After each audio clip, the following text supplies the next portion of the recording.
Na huyu msimuhisabu kwamba ni sultani wa umma ulioko Kenya. Huu ni sultani wa babajuni wa jamii nzima, aina makanu fi mashariki al-ardh wa magharibiha. Natoa shukrani kubwa kabisa leo watu kuja nyumbani kwangu tukala breakfast na wao, jamii yangu wanati kutoka Lamu County.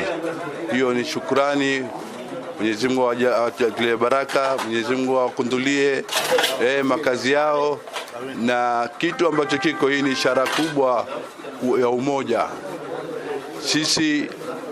Hii ni ishara kwa sisi tuko pamoja, na Mwenyezi Mungu atatujalia umoja huu utaenda mpaka yaumul kiyama inshallah. Kwa hivyo mimi sina la zaidi isipokuwa ni kutoa shukrani kila aliyekuja, na ambaye hakuja pia kwa udhuru, na ambaye pia hakusikia pia mimi namsamehe. Inshallah tutakuwa pamoja kwa wakati wote inshallah. Mimi ni mtumishi wenu, niko tayari kutumikia umma usiku na mchana. Assalamu alaikum. Tunatoa shukrani zetu za dhati kwa kiongozi wetu Sultan